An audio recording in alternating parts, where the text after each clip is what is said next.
Did you know that the shacks from Attack of the Clones, which are basically the big flea things, actually appeared during the Battle of Naboo, grazing on the Great Grass Plains, where multiple multi-troop transports crest the top of a hill? Also, in this same battle, there is a battle droid who has been hit by a booma who is struggling to get back up, but can't from the electric shock of the weapon. Lastly, we have a Gungan who is boxing with a battle droid, and unlike the clone from Christophsis, actually ends up successful.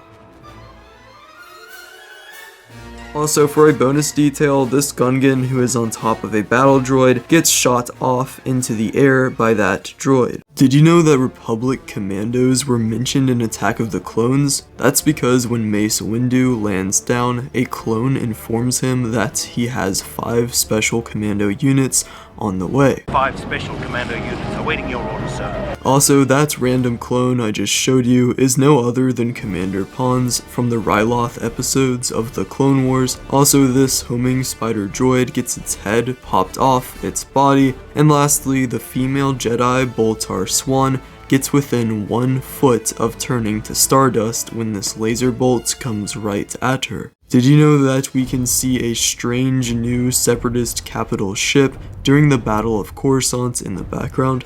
I mean, it definitely doesn't look like a Munificent or Providence class or Lucrehulk or even Recussant, but that's because it's actually a Lucrehulk from behind, and these blue circles are its massive array of engines. I always loved how the Lucrehulks are so much bigger here than all the other ships. Also, when a Vulture droid fires a missile at Anakin and Obi-Wan, you can see multiple battle droids walking around inside of this Munificent bridge. And lastly, when Anakin blows the hangar shields up, you can see multiple B-1 battle droids sucked out into space.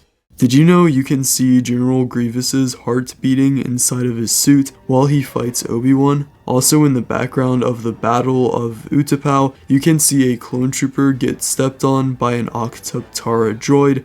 Lastly, this clone trips over another clone's DC-15 blaster. Did you know you can spot Luminara Unduli in the Battle of Kashyyyk? Well, duh. But you probably didn't know that there is an Alina Jedi at the beginning of the battle, where we can see this character known as Su Choi riding on one of these cancels, which was a creature also shown in the Clone Wars. It's very small and you probably wouldn't have seen it otherwise, but they even have their own official live-action image. They later would make an appearance in the comic book Star Wars Purge, which featured them fighting against Darth Vader. Also, in this same battle, we can actually see this ship that was never seen in any other Star Wars media, known as the Platoon Attack Craft, which was also present during the invasion of Naboo. Who is this one random Y-Wing that survived the trench run on the Death Star? Well, this is no other than the Alderaanian-born pilot, Evan Verlaine, who would go on to become the Princess of Alderaan after Leia. Admittedly, I don't see how being the princess of a pile of rocks is that important, but also in this same battle, Biggs tells Porkins to eject from his X-Wing. Problem here. Eject! I can hold it. No, I'm all right. Which actually was explained in lore through ejector seats, which in the case of X-Wings can actually support the pilot for up to a week, and you can also see TIE fighter pilots using them during the Hoth asteroid chase. Lastly, while you might not have realized it, Vader actually doesn't get hit by the Millennium Falcon's lasers, but rather the TIE fighter to his right is hit and then panics, crashing into the Dark Lord. Did you know in the background of the Battle of Hoth, you can see a medical droid performing surgery on a dead Tauntaun? Well, there was even at one point going to be an extended version of this scene showing the 21B medical droid named 21B performing a necropsy on this deceased creature, which means a surgical operation on a dead animal to determine the cause of death. Also, you can see a rebel soldier hop over a crate at one point in the background. And lastly, there are multiple soldiers who are struggling to even get out of their trenches.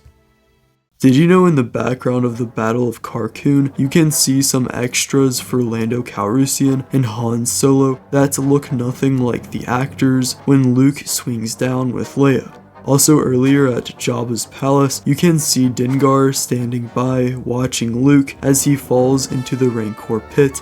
and Bossk is on the sail barge at one point too. And lastly, you can see some Jawas hop up onto Jabba's tail during this same sail barge scene. Did you know in the background of the Battle of Endor, we can see old man Captain Rex, who canonically was at the Battle of Endor, put some scout trooper armor on, and then he can later be seen amongst the other rebels later on. Also, this random stormtrooper has this strange blaster that looks like a thinner version of Han Solo's pistol, and he picks his blaster off of the ground later in this scene.